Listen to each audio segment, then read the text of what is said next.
What is up? This is the Chig coming at you with another Diablo 4 build guide. Today I'm going to be showing you one of my not favorite leveling builds, but it's really good. It's the Bone Spear Necromancer.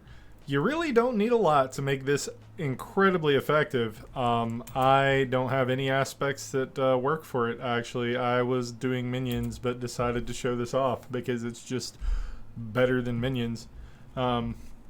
So I'm going to show you guys some gameplay, and then I'm going to talk about the build and what you should go get to do it.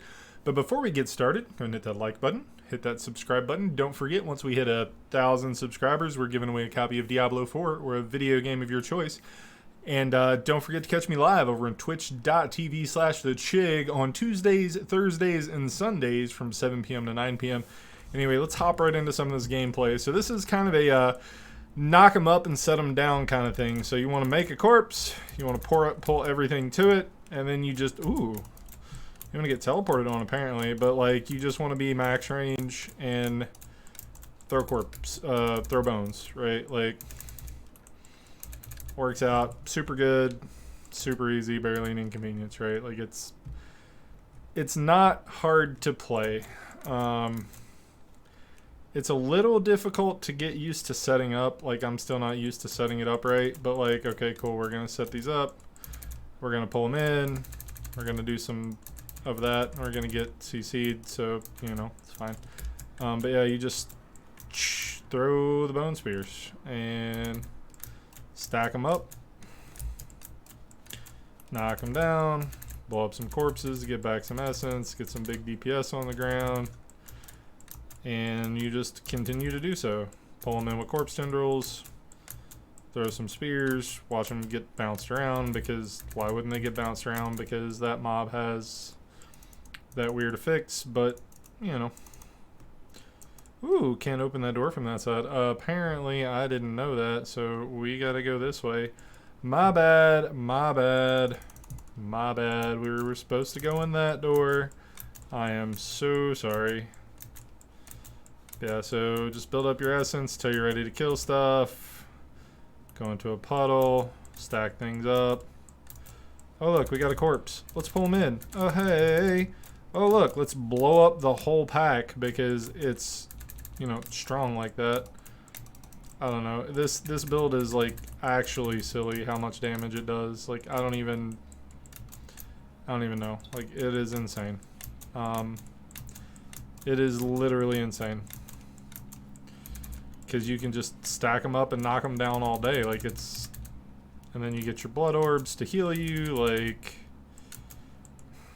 I don't know. As long as you're paying attention to what you're doing, like you should be absolutely golden with this build. I'm bad at it, but I literally just put it together. Like, look, I just decimated that mob, right?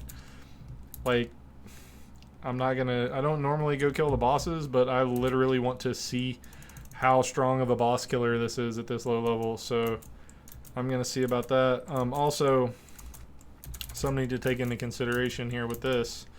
Oh my god. Okay, never mind. Yeah, it is incredibly strong. Yeah. Yeah. Look at him go. Oh look. Oh, I got CC'd. What's up? Yeah, that seems a little unfair. That seems a little unfair. Oh, well. Let's go kill the boss. May as well. Oh, look. Another mob. Oh, my gosh. Look at that. Oh, my gosh. Okay. Yeah, that's fair. It's totally fair. Alright. Yeah. Heard it here first, guys. Well, maybe didn't hear it here first, but, you know, you heard it here. Alright, let's see how this goes. We're gonna pop this. We're gonna push the buttons. Yeah, this does so much damage. Like, what the heck? Yeah, this is crazy. And if those give me corpses, they do not. Okay, that tracks.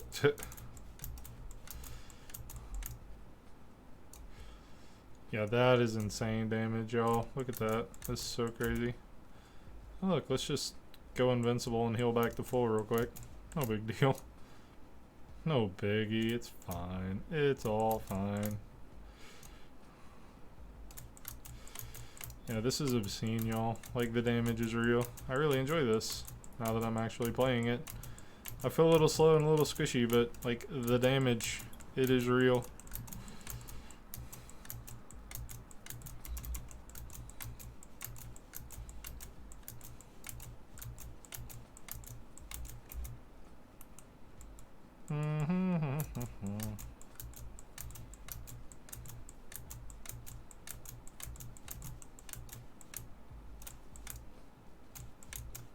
Jeez, y'all, look at that.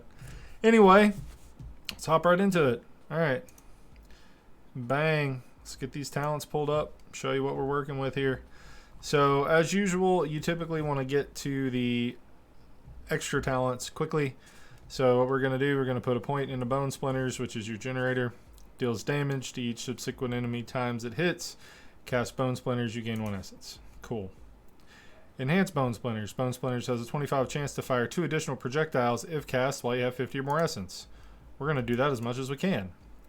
Put a point in a Bone Spear. Conjure a Bone Spear from the ground, dealing damage and piercing through enemies.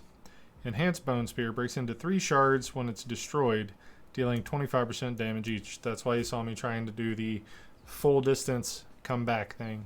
Then we're going to grab Supernatural Bone Spear. Bone Spear makes the first enemy hit vulnerable for 3 seconds, basically so you can spam out the damage. We're going to put another point into Bone Spear. We're going to go down here. We're going to grab 1 point into Bone Mist, 1 point into Corpse Explosion. Bone Mist is going to disperse us into a Bloody Mist, making us immune for 3 seconds. It slows us and heals us every time we hit an enemy. Corpse Explosion, detonate a corpse, dealing 50% of the damage to surrounding enemies. We're going to grab Enhanced Corpse Explosion.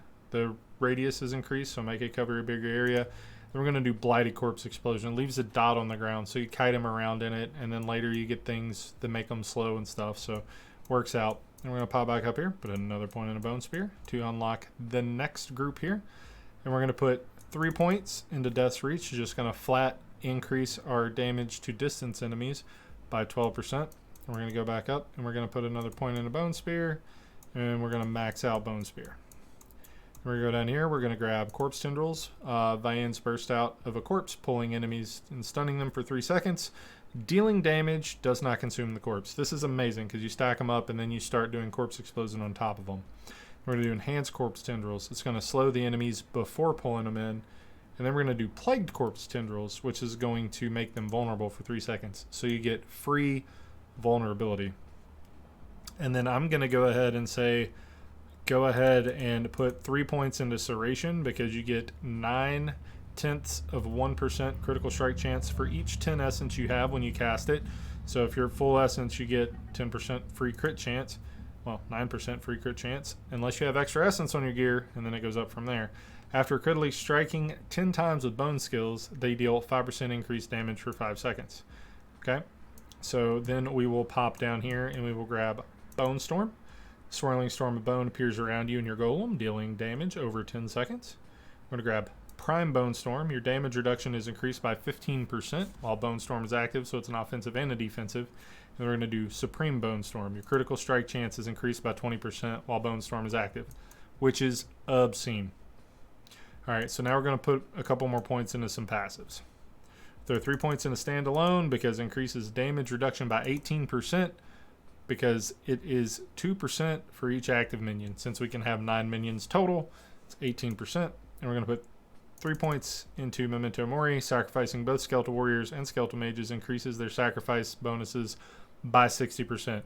So you're getting more stats from sacrificing the things. And I'll tell you what we're sacrificing here in just a few moments. We're going to pop back up here. We're going to throw 1 point into Evulsion. Your bone skills deal 6% increased critical strike damage to vulnerable enemies because they're always going to be vulnerable. And then we are going to put a point into Ossified Essence. Your bone skills deal 1% increased damage for each point of essence you have above 50. So you want to try to keep your essence as high as you can, and you're going to be using your bone skills. Then we're going to finish out Evulsion. We're going to finish out Compound Fracture. And then we are going to pop up here a little further. We're going to put 3 points into Grim Harvest. We're going to get 3 points into Fueled by Death. Now you can put those points in sooner if you would rather. That is definitely a preference. Then we're going to go over here, and we're going to put 3 points into Unliving Essence, increasing our total essence. We'll put 3 points into Imperfectly Balanced. Your core skills deal extra damage at the cost of more essence. And then we're going to put 3 points into Hewed by Flesh. Your damage has a 12% chance to create a corpse at the target's location. Chance is doubled against bosses. Just hitting the enemies is going to give you a chance to make corpses, which is literally amazing. And then we're going to fill up Corpse Explosion because we want 5 out of 5 in Corpse Explosion. And then I have an extra point that I don't remember where it goes because my brain is broken. Okay, it goes up here. Haha. Forgot to go back and get Acolyte's Bone Splinters. Hitting the same enemy at least 3 times with the same cast of Bone Splinters grants 8% critical strike chance for 4 seconds. This is going to be your level 50 build. This is going to get you to where you need to go. It's going to be amazing. Super easy as you get your gear. Obviously, my gear was set up for minions, so this is way better than what I was doing, even with minimal gear set up for that. So the one thing I think you should get as far as an aspect, this is the only one I think is actually matters, is the Splintering aspect. Makes Bone Spear's primary attack make enemies hit beyond the first vulnerable for 1.5 seconds. The Bone Shards from Bone Spear deal 50% bonus damage to vulnerable enemies and pierces them. So as long as the enemies are vulnerable, which they're always going to be with our build, this is going to deal just flat 50% increased damage to them. So when it goes out and comes back, you are going to do so much more damage. Unfortunately, I don't have this on my build, so I can't really showcase to you that it's like, oh, hey, look how much stronger this is, haha. But what I showed you was my build without any of the aspects for this. Iron Maiden, don't even have that skill. Summoning minions, have no minions. That's grayed out. Imprinted, distant enemies have a chance to stun themselves. Restore resource when you crowd control an enemy. So whenever I pull in with corpse tendrils, right? And then becoming injured while crowd controls give you unstoppable. I literally have nothing that makes this build better, and I was decimating. So that just goes to show you how strong this build actually is. And at the end of the day, this is a really good leveling build for the Necromancer. I prefer minions just because I like minions, but this build is the best leveling build for the Necromancer. So get out there, enjoy your Necro, throw those bone spears, have a good time out in Sanctuary, and I will see you guys out there. Don't forget to like and subscribe.